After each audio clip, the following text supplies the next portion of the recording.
नमस्कार साथियों, बहुत बहुत स्वागत है आपका एम्प्लॉयमेंट्स पॉइंट में। आज हम बात करने वाले हैं इंडियन एयरफोर्स में जो भर्ती आई है एक्स और वाई ग्रुप की। एक्स और वाई ग्रुप एंट्री की वैकेंसी आ चुकी है आपके लिए। आज हम आपको इन वैकेंसी के बारे में बताएंगे। पे एज क्वालिफिकेशन के बारे में हम बात करेंगे। इसके अलावा हम बात करेंगे सिलेक्शन प्रोसेस के बारे में। साथ ही आपको और भी बहुत सारी जानकारी आज मिलने वाली है, तो ये वीडियो एंड तक अवश्य देखना, इसके बिल्कुल भी मत करना। चलिए शुरू करते हैं। तो साथियों, सबसे पहली बात, आपके फॉर्म ऑनलाइन भरे जाएंगे www.airmanselection.cdac.in। साथ ही careerindianeairforce.cdac.in वेबसाइट से आपके फॉर्म भरे जाएंगे। 22 जनवरी से लेके 7 फरवरी तक, 22 जनवरी 2021 से लेके 7 फरवरी 2021 तक आपके ऑनलाइन रजिस्ट्रेशन होंगे। ऑनलाइन रजिस्ट्रेशन के टाइम पर आपको 10th का सर्टिफिकेट, अपना 12th का सर्टिफिकेट, अगर आपने 12th नहीं कर रखा है लेकिन 3 साल का डिप्लोमा कर रखा है इंजीनियरिंग में, तब भी आप एलिजिबल हैं, आप वो अपलोड कर सकते हैं। इसके अलावा आपको passport size photograph, left thumb impression, signature, अपने माता पिता के सिग्नेचर वाला एक डिक्लेरेशन आपको अपलोड करना होगा। अगर आपकी एज 18 साल से कम है तो आपको वो मार्कशीट अपलोड करनी होगी 10th की या 12th की, जिसमें इंग्लिश एज ए सब्जेक्ट लिखा हुआ हो। एग्जाम फीस की बात करें तो एग्जाम फीस 250 रुपये रखी गई है। ये आपको जमा करानी होगी और आपके पास आधार कार्ड नंबर होना चाहिए। इसके अलावा आपके पास valid email ID, mobile number होना चाहिए। अब बात कर लेते हैं वैकेंसी के बारे में विस्तार से। तो इसमें अनमैरिड मेल कैंडिडेट अप्लाई करेंगे, फीमेल कैंडिडेट एलिजिबल नहीं है। वैकेंसी पूरे इंडिया की आई हुई है, ऑल इंडिया वैकेंसी है, सभी लोग इसमें अप्लाई कर सकते हैं। 18 अप्रैल से लेके 22 अप्रैल तक आपका सिलेक्शन टेस्ट रहने वाला है। आपका सिलेक्शन टेस्ट रहेगा 18 अप्रैल से लेके 22 अप्रैल तक। इसमें ग्रुप एक्स ट्रेड की जो वैकेंसी है उसमें एजुकेशन इंस्ट्रक्टर को छोड़ के बाकी सभी वैकेंसी आई हैं। वहीं ग्रुप वाई में IAF, एस और म्यूजिशियन ट्रेड को छोड़ के बाकी सब वैकेंसी आई हैं। एज लिमिट की बात हम कर लेते हैं तो कोई भी एज रिलैक्सेशन किसी को नहीं मिलेगा। पहली बात, कोई भी एज रिलैक्सेशन आपको नहीं मिलेगा। 16 जनवरी 2001 से लेके 19 दिसंबर 2004 के बीच में आपका जन्म हुआ हो। आप डेट नोट कर लीजिए, 16 जनवरी 2001 से लेके 29 दिसंबर 2004 वाले कैंडिडेट ही अप्लाई कर पाएंगे। बाकी कोई भी कैंडिडेट एलिजिबल नहीं है और अपर एज में छूट SC OBC को नहीं मिलती है। क्वालिफिकेशन की बात करें तो क्वालिफिकेशन बहुत ही सिंपल है, समझने की थोड़ी सी आपको आवश्यकता होगी।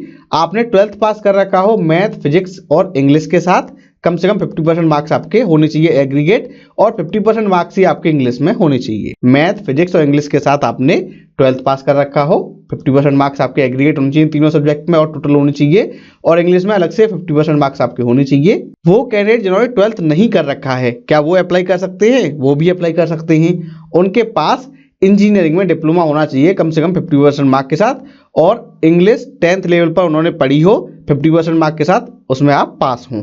तो योग्यता आप समझ गए होंगे, 12th आप पास हो फिजिक्स मैथ के साथ। बात हो रही है ग्रुप एक्स की। ग्रुप वाई में कोई भी 12th पास कैंडिडेट अप्लाई कर सकता है। तो ग्रुप एक्स के लिए आपके पास या तो 12th आपने मैथ से कर रखी हो या आपके पास डिप्लोमा हो।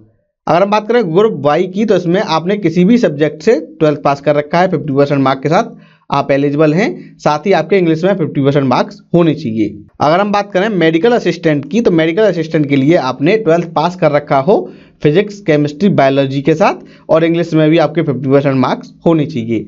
क्वालिफिकेशन क्लियर हो गई। या तो आपने 12th पास कर रखा हो मैथ, फिजिक्स के साथ, या आपने कर रखा हो डिप्लोमा, तो आप एक्स ग्रुप में अप्लाई करेंगे। वो कैंडिडेट जिन्होंने सिंपल 12th पास कर रखा है वो वाई ग्रुप में अप्लाई कर सकते हैं। वही मेडिकल असिस्टेंट के लिए बायोलॉजी वाले एलिजिबल माने गए हैं, साथ ही वो वाई ग्रुप में भी फॉर्म भर सकते हैं। इसी तरीके से 12th मैथ वाले सभी पोस्ट के लिए अप्लाई कर सकते हैं मेडिकल असिस्टेंट के अलावा। लेकिन जो डिप्लोमा होल्डर कैंडिडेट हैं जिनके पास इंजीनियरिंग का डिप्लोमा है, वो एक्स ग्रुप के लिए ही अप्लाई कर सकते हैं।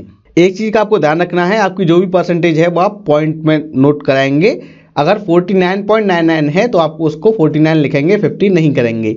मैंडेटरी मेडिकल स्टैंडर्ड हम आपको बता देते हैं। ग्रुप एक्स और ग्रुप वाई के लिए आपकी हाइट कम से कम 152.5 सेंटीमीटर होनी चाहिए सभी पोस्ट के लिए, सिवाय इंडियन एयरफोर्स पुलिस और ऑटो टेक्नीशियन ट्रेड के लिए। इंडियन एयरफोर्स पुलिस के लिए हाइट रखी गई है 175 सेंटीमीटर। वहीं नॉर्थ ईस्ट और हिली एरिया के कैंडिडेट के लिए रखी गई है 165 सेंटीमीटर। ऑटो टेक्नीशियन ट्रेड के लिए हाइट रखी गई है 165 सेंटीमीटर, और इसमें 2.5 सेंटीमीटर का रिलैक्सेशन मिलेगा नॉर्थ ईस्ट और हिली एरिया वालों को। अब बात कर लेते हैं चेस्ट की। चेस्ट में कम से कम 5 सेंटीमीटर का फैलाव हो और आपके हाइट के अकॉर्डिंग होनी चाहिए। वेट, हाइट और एज के अकॉर्डिंग होना चाहिए।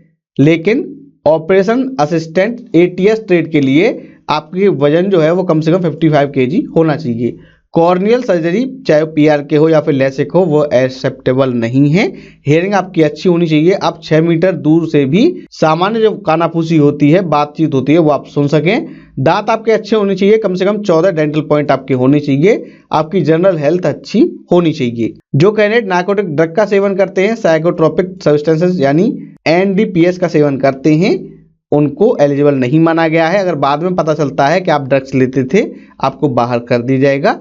बॉडी टैटू की अगर हम बात करें तो बॉडी टैटू शरीर के कुछ हिस्सों पर फैला हुआ है, वो भी भीतर की साइड में, और इसके संबंध में एयरफोर्स का निर्णय ही सर्वमान्य रहेगा। और एयरफोर्स में सिर्फ सिख कैंडिडेट को, जो सिख कैंडिडेट हैं उनको ही बाल लंबे रखने की और दाढ़ी लंबी रखने की परमिशन है, बाकी को नहीं है। अब बात कर लेते हैं टेन्योर और ट्रेनिंग की। तो आपकी जो ट्रेनिंग होगी वो होगी basic training institute Belagavi Karnataka में, वहीं एटीएस की होगी नालिया में, और बी फ्लाइट की होगी एमटीटीआई अवाडी में। इसके बाद आपको डिफरेंस सेंटर्स पर भेजा जाएगा और उसके बाद आपका प्रोबेशन पीरियड कंप्लीट रहेगा।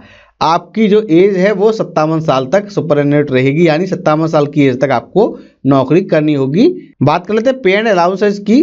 तो एक्स ट्रेड के लिए आपको 33,100 रुपये प्लस अलाउंसेज मिलेंगे मंथली, वहीं वाई ट्रेड वालों को 26,900 प्लस अलाउंसेज मिलेंगे। जो भी एप्लीकेबल अलाउंसेज हैं, चाहे वो सीपीएमए हो, एलआरए हो या फिर एचआरए हो, वो सब आपको दिए जाएंगे। साथ ही आपको कैंटीन फैसिलिटी मिलेगी। 60 day annual leave, 30 day casual leave, ये भी आपको दी जाएंगी। अब बात कर लेते हैं सिलेक्शन प्रोसीजर की। पहले आपका एग्जाम होगा। एक्स ट्रेड के लिए आपका अलग एग्जाम रहने वाला है, जिसमें आपको 60 मिनट में इंग्लिश, फिजिक्स और मैथ के सवाल करने होंगे, 12th लेवल के रहेंगे। वहीं वाई ग्रुप के लिए आपको 45 मिनट में रीजनिंग एंड जनरल अवेयरनेस और इंग्लिश के सवाल हल करने होंगे। जो कैंडिडेट दोनों पोस्ट के लिए अप्लाई करते हैं, एक्स और वाई ग्रुप के लिए, उनके लिए कंबाइंड 85 मिनट का आपका पेपर आएगा, जिसमें इंग्लिश, फिजिक्स, मैथ और रीजनिंग एंड जनरल अवेयरनेस यानी रागा के सवाल आएंगे। इसके सिलेबस का हमने अलग से वीडियो बना दिया है, ऊपर आई बटन में आ रहा होगा, या फिर आप हमारे चैनल पर सर्च कर सकते हैं। एक प्रश्न के लिए एक सही उत्तर देने पर 1 अंक दिया जाएगा, वही 0.25 की नेगेटिव मार्किंग रहने वाली है। जब आपको ऑनलाइन टेस्ट के लिए बुलाया जाएगा तो आपको अपने एडमिट कार्ड लेके आना होगा और अपना आईडी प्रूफ लेके आना होगा। इसके अलावा आपके एडमिट कार्ड पे जो मेंशन है वो सब चीजें आपको लेके आनी होंगी। जो आपका एग्जाम टेस्ट है वो इंग्लिश और हिंदी दोनों भाषाओं में रहने वाला है। इसमें पास होने के बाद आपको फेज 2 के लिए बुलाया जाएगा। फेज 2 के टाइम पर आप अपने भरे हुए फॉर्म की कॉपी लेके आएंगे।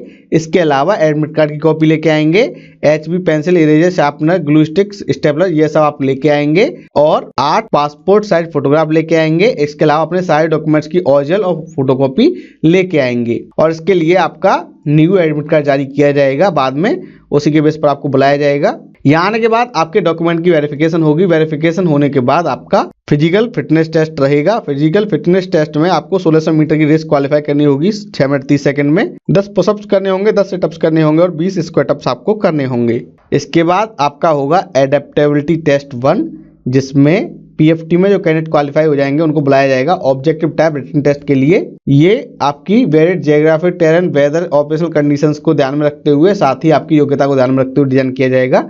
इसमें पास होने पर आपका एडेप्टेबिलिटी टेस्ट 2 होगा, जिसमें सेलेक्टेड कैंडिडेट इंडियन एयरफोर्स के एनवायरनमेंट में काम कर पाएंगे नहीं कर पाएंगे, वो मिलिट्री लाइफ में एडजस्ट हो पाएंगे नहीं हो पाएंगे, इसके संबंध में आपका ये टेस्ट रहेगा। इसके बाद होगा आपका फेज 3, जिसमें आपका मेडिकल एग्जाम होगा। मेडिकल स्टैंडर्ड के बारे में हम आपको पहले ही बता चुके हैं। साथ ही बेस लाइन इन्वेस्टिगेशन भी आपकी होगी, जिसमें ब्लड हीमोग्राम होगा, HB, TLC, DLC, urine routine examination, microscopic examination, biochemistry आपका चेक किया जाएगा, यानी blood sugar, fasting and PP, serum cholesterol, urea, uric acid, creatinine, LFT, SGOT, SGPT, ये सब आपका चेक किया जाएगा। एक्सरे होगा चेस्ट पीए व्यू में, ईसीजी होगा रेस्ट। इसके अलावा नार्कोटिक ड्रग और साइकोपेट्रिक सब्सटेंसेज ये आपसे चेक किए जाएंगे। जो कैंडिडेट मेडिकल में फेल हो जाते हैं उनके पास अपील मेडिकल बोर्ड का ऑप्शन होगा, 40 रुपये जमा करा के आप अपील कर सकते हैं। इसके बाद आपकी फाइनल मेरिट तैयार की जाएगी, और जब आप फॉर्म भरेंगे तो अपने 5 सेंटर चुनेंगे जहां पे आप एग्जाम देना चाहते हैं। आवेदन करने की बात आपको दोबारा हम बता देते हैं। आप 22 जनवरी से लेके 7 फरवरी तक ऑनलाइन अप्लाई कर पाएंगे। www.airmanselection.cdac.in वेबसाइट पे जाके वहां से आप ऑनलाइन अप्लाई कर पाएंगे। और आपकी फाइनल सिलेक्शन लिस्ट 31 अक्टूबर 2021 तक जारी हो जाएगी। इस भर्ती के बारे में और ज्यादा जानकारी के लिए आप टेलीफोन नंबर 011-2569-4209 साथ ही 2569-9606 पर कॉल कर सकते हैं। आगे कोड लगा लेना 011। इसके अलावा आप चाहें तो ईमेल भी कर सकते हैं casbiaf@cdaf.in पे जाके आप वहां से भी सूचनाएं प्राप्त कर सकते हैं। तो साथियों, ये थी जानकारी Indian air force XY group recruitment 2021 के बारे में। हमें उम्मीद है ये वीडियो आपको पसंद आया होगा। इस वीडियो को लाइक कीजिए, शेयर कीजिए और अगर आप नए हैं हमारे चैनल पर तो हमारे चैनल को सब्सक्राइब कर लीजिए, क्योंकि यहाँ मिलती है सही जानकारी बिल्कुल सरल भाषा में। धन्यवाद।